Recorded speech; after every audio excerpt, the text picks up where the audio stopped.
everybody, this is a shortened version of the full video just to get right to the point. If you want to see the full version, I have a clickable link for you at the end of this video. Welcome back to Stihl Small Engine Saloon. This is going to be a nice quick one for you, a nice simple video. This job is going to take you about half a beer. This is how to fine-tune the carburetor on a Weedeater. This is if you've already done a tune-up on it. It runs okay. It's got low speed, high speed screw on there. Do not do this on a chainsaw. This is for Weedeaters, specifically obviously this model. This works on other Weedeaters too, if you have the low speed and high speed screw on there. Little handheld leaf blowers, whatnot. Don't do this on a chainsaw.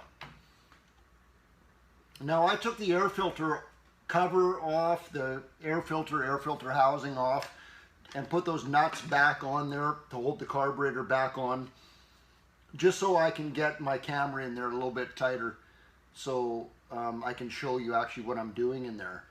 When you do this, make sure all that stuff is back on. First thing I want you to do is make sure that this line is out all the way.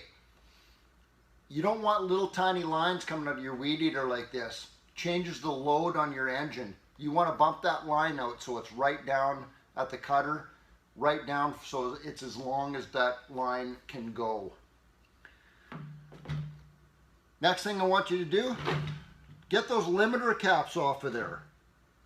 If you have this exact model right here, what you're going to need is a flat screwdriver, a big flat screwdriver like this. You simply just put that screwdriver in there, like that, and twist it. And it'll pop that limiter cap off of there. Same thing on the other side. Twist it and pop that limiter cap off of there. If you've already been messing with those screws and the thing doesn't run right, here's what I want you to do. Take your little screwdriver and turn both of those screws in, all the way in till they're lightly seated. Don't screw them in too tight, you can damage the carburetor. Just turn them both in till they're nice and tight. I wouldn't even say tight, lightly seated. Now turn both of those screws back out 1 1/4 turns. Now your unit right there with this model right here should run idle fine at 1 1/4 turns, and we're going to fine tune it from there. Next thing we're going to do, now we're going to start this thing up. Now safety first, a couple safety precautions right here.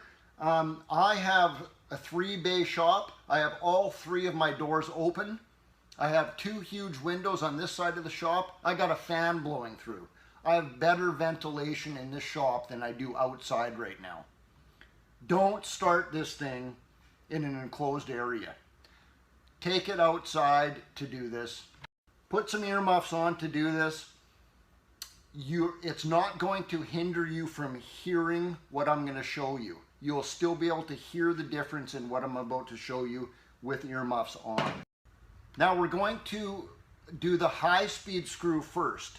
Now I know that there's a lot of you guys out there that actually know what you're doing, and you're going to go, hey, wait a second, that's backwards. You do the low speed first. I agree with that for chainsaws. I do 5 or 6 of these a day. This works perfectly. Do the high-speed screw first. The high-speed screw is the one that's furthest away from your engine and the one that's closest to your air filter. Here's how we set that high-speed screw. Start the engine up. You already got it warmed up. Punch that trigger down. Run it as fast as it can. Hold that trigger down so it's running as fast as it can. Little carb screwdriver. Start turning that high-speed screw in and out until you find that spot where it's running the fastest. When you find that spot, start unscrewing the screw slowly until you hear the RPMs just start to drop. When you hear those RPMs just start to drop, start turning it back in again, slowly, till you hear those RPMs just come up to where it's making that humming sound. That's where you want that high-speed screw set at. You're favoring the rich side a little bit. And I'm going to switch to a close-up right now with the audio on so you can see me do that. You can see and hear me do that and how that's supposed to work.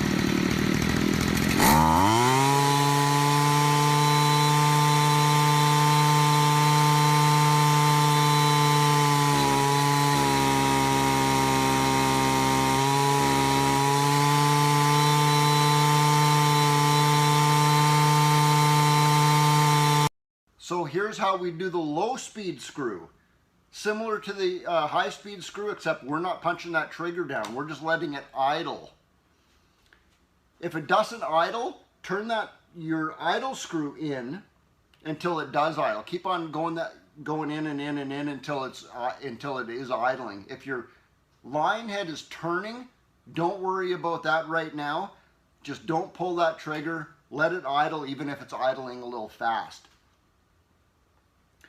Similar to the high-speed screw, we're going to start turning that low-speed screw in and out until we find that little sweet spot where it's idling the fastest.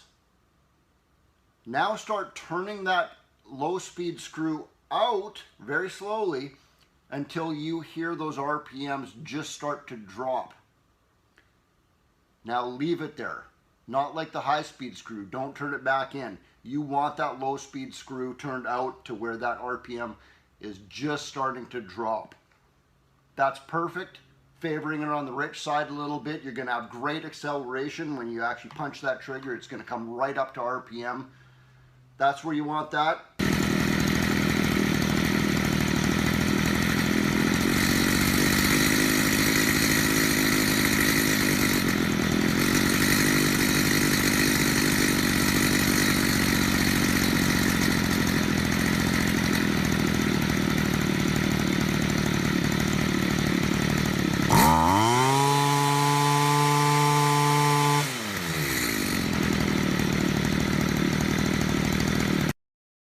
If your line head's still turning,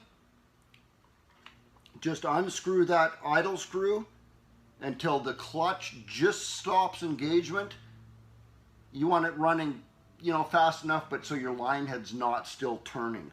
If it doesn't react like how I just told you it's going to react, there's something else wrong with this unit. This is just for fine tuning. And that's it. Little subscribe button down here in the bottom right hand corner again. If you liked it, maybe I saved you some money. Hit that like button. Hopefully I did. Steve out. If you'd like to subscribe to my channel, click on that little button right there. If you'd like to see the full version of this video, it's a lot more detailed, a lot more in-depth, click right there.